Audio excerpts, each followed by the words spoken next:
Салам, менин атым Мерим, мен Медиа Хабтын журналисти болом. Мен сиздер менен бүгүн президент жакында эле туристтик сезондун башталып жаткандыгына байланыштуу кыргызстандыктарга жасалган кайрылуусу боюнча сүйлөшмөкчүмүн. Эсиңиздерде болсо, президент ошо өзүнүн Facebook баракчасы аркылуу кыргызстандыктарга ушу туристтик сезон башталып жаткандыгына байланыштуу эгерде Кыргызстандын ичинен чет өлкөнүн жарандарын көрүп калсаңар, аларга ийкемдүү болгула, тейлөө сапаттарыңарды жакшырткыла деген мааниде кайрылуу жасаган болчу. Бүгүн ошо биз президенттин бул өтүнүчү кандай аткарылып жаткандыгын көрмөкчүбүз. Дегеним, Орто Азиядан ондогон жарандар келип Бишкекте азыр жашап жатышат. Биз алардын Бишкектеги тейлөө кызматын сапатын сурамакчыбыз. Деги эле Кыргызстан аларга кандай таасир эткени тууралуу дагы сүйлөшөбүз. Биз менен бир болуңуз. Да, для меня это вообще первая поездка за рубеж, так получилось. Да, это, в принципе, первый раз в Кыргызстане. В Бишкеке первый раз я приехала сюда еще в марте, и по сей день нахожусь здесь, но ранее я была в Кыргызстане, но чаще всего я ездила именно в Чолпон-Ату. Да, я первый раз в Бишкеке, и первый раз в Кыргызстане. Да, я в первый раз в Бишкеке, это моя первая поездка. Я не впервые в Бишкеке, я раньше была в детстве, однако сейчас это мой первый раз в осознанном возрасте тут. Я в Бишкеке первый раз. В Бишкеке я нахожусь уже практически 2 недели. Очень многие советские сооружения сохранились, в таком первозданном виде. В самом центре у вас есть улица Кофеин, да? Вот она мне очень понравилась. Мне очень понравилось, насколько в Кыргызстане развита культура косплея. Здесь я с марта, я успела побывать на 2 фестивалях, и я узнавала, в Узбекистане это вообще не развито, а в Казахстане так часто такие мероприятия не проходят. Мне очень нравится город, потому что, по сравнению с Ташкентом, здесь очень много простора для глаза, и очень много можно увидеть гор, можно увидеть зелень, очень много, что тоже для Ташкента невероятно, потому что у нас очень большая вырубка идет деревьев. Мне очень понравился национальный музей, там красиво. Много различных экспонатов, есть что посмотреть. Мне нравится, нравится, что тут нет высоток. Да, это интересно, что тут я спросила, что максимум 9-этажки, 11-этажки сказали, но очень круто, что их нет, потому что Бишкек такой, он особенный, мне кажется. Второй минус — это сервис, наверное. Но мне вообще сказали, что мы живем довольно в хорошем отеле, что он здесь считается довольно престижным. Я зашла в номер, в этом номере стоял какой-то мужчина, подошла девушка, сотрудница отеля, она хотела ему объяснить, но я так поняла, что она не говорит по-английски. И опять-таки для меня это показалось тоже довольно странным, потому что если ты работаешь в отеле с определенным количеством звезд, и ты знаешь, что у вас там живут иностранцы, мне кажется, одним из главных критериев приема на работу в этот отель должно быть знание иностранного языка. Очень не нравится то, как тут развито мошенничество на уровне аренды квартир. Я из-за того, что сюда приехала давно и столкнулась со сложностями в поиске жилья именно на том уровне, то, что популярные платформы, через которые можно найти потенциальных арендодателей, наполнены такими мошенниками, и я успела уже с этим столкнуться. Мне не очень нравится, как организован сервис, потому что в этом плане мы ушли чуть-чуть, наверное, вперед. Да, невероятно. И вот в этом плане сервис здесь хромает, то есть в такси сервис хромает, и в обычной жизни, то есть даже в ресторане мы сталкиваемся с тем, что официант там про нас забывает, только делаешь замечание, он говорит, и чего? То есть это тоже такое вот. Они как будто пытаются здесь заработать, хотя, то есть, если гость заселился, он уже и так заплатил, но они прям, не знаю, пытаются как-то еще дополнительные услуги какие-то навязать. И нам сказали, что в ЦОНе регистрация стоит 500 ЦОН, но вы там целый день в очереди простоите, поэтому дайте 2000, мы вас зарегистрируем. Мы дали действительно эти 2000. В итоге, как оказалось, что нам должны были дать чек, какой-то, что нас приняли деньги, нам этого ничего не дали, но дали хотя бы в итоге регистрацию, мы этим тоже довольны. Возможно, я живу в таком отеле, где обслуживание такое. Может быть, в других отелях Кыргызстана все намного лучше, но, допустим, то, что я заметила, то, что они не здороваются. Самое базовое правило, мне кажется, обслуживающего персонала — здороваться своим клиентам, своим потребителям. И меня это удивило.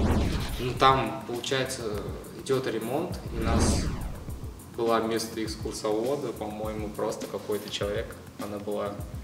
Она не знала, по-моему, всех подробностей, так, чисто по дефолту, по стандарту. То, что нужно сказать, то сказала. Конечно, хотелось больше услышать о Чингизе Айтматове. А в какой-то момент она вообще на одну из девушек сорвалась, когда ей сделали замечание насчет того, как вы привлекаетесь. У нас здесь группа гостей. Она с таким видом сказала: ну и что? Радуйтесь, что я вообще вас спустила сюда. Вот, мне как-то так немножечко неловко было в тот момент, и у меня как будто появилось чувство вины за то, что я вообще пришла в этот дом. Она была очень странной.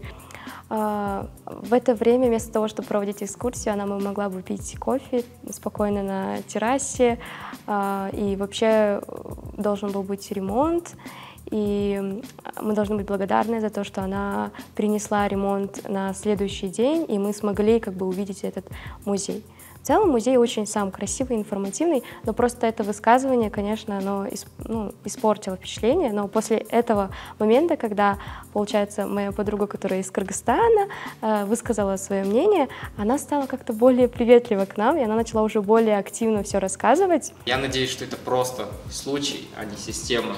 Меня удивило то, что, во-первых, нас туда впустили, я имею в виду, потому что для меня удивительно то, что резиденция президента находится очень близко с этим музеем, буквально за забором.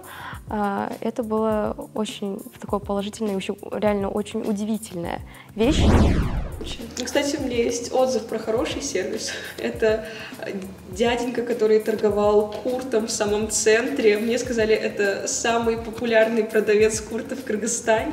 Нурбек какой-то, который продавал курт возле подземки. Когда вот выходишь, он был очень максимально приветливым. Он даже бесплатно нам курт один дал. И вот у него, не знаю, у него был хороший сервис обслуживания. Мне сказали, что он вообще местная звезда. Очень такой теплый, приветливый мужчина. Мне кажется, ему надо мастер-классы раздавать. Вас тут там? А вот это подъедет девушка. Я маршала. 2, да? Ой, маршала. 40? Ровно. Все, да? 4-5, вот. Еще бонус, пожалуйста. Очень много рубля. То же самое с такси, то есть если им не хватает сдачи, то мне ничего не дают. Говорят, что стоите, выходите, все.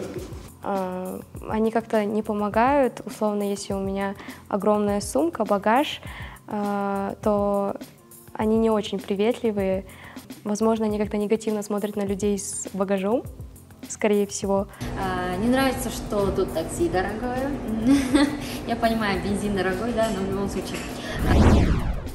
На уровне общественного транспорта много есть проблем. Я знаю то, что у тех же маршруток есть какой-то лимит в ограничении в количестве людей, но они настолько забитые, что это страшно. Потому что они очень маленькие, в час пик там забивается очень много людей, и это неудобно, мало места. У меня была сумка большая на плече, в руке у меня был лимонад, и я не знала, как держаться, потому что было очень мало места. И просто пришлось вот так держать напиток, и мизинчиком держаться за поручень и доставать копейки из своих карманов, чтобы оплатить проезд. Это вот было очень неудобно и забавно. Они очень быстро едут. Для меня это был мини-культурный шок. Биркидей. Правильно даже?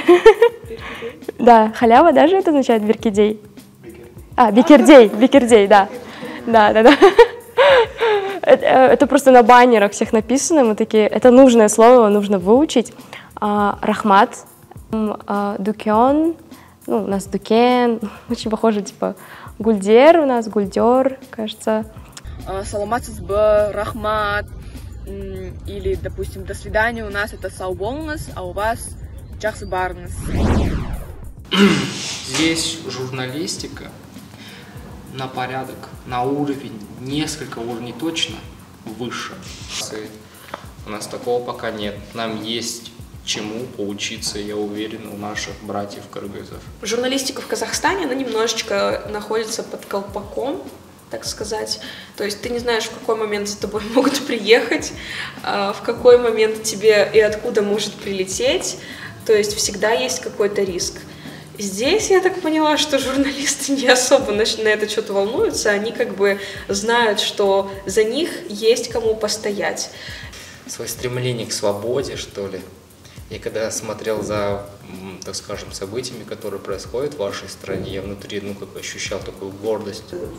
Все-таки в самом Кыргызстане, как я сказала, свобода для взгляда и свобода вообще здесь. То есть я вижу, что люди на улицах очень по-разному одеты. Безусловно, в Кыргызстане чувствуется свобода. Сами люди очень общительные, дружелюбные, отзывчивые, приветливые. Это однозначно большое преимущество Бишкека. Я чувствую, что это мой народ. Это вот первая страна, в которой я ощущаю очень такой расслабленную такую атмосферу. По сравнению с Таджикистаном здесь более насыщенно на уровне событий, и, в принципе, городская жизнь более развита. Приехала бы ли я еще раз? Обязательно приехала бы, конечно, но уже с какими-то, взяла бы какие-то туры вне Бишкека.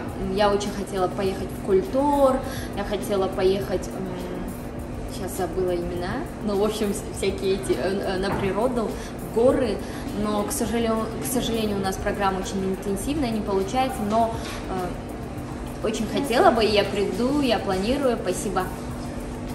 Ооба тилекке каршы мына жаңы эле айтып кеткендер сөздүн баары туура. Мен алар менен чогуу жүрүп, ушу коомдук жайлардагы такси кызматтары жана башка кызмат көрсөтүүчү Бишкектеги жайлардын сапаты өтө төмөн экенин көрдүм.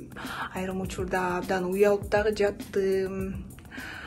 Келгиле катабызды оңдойлу, өлкөдөгү туризмдин өнүгүшүнө салым кошолу.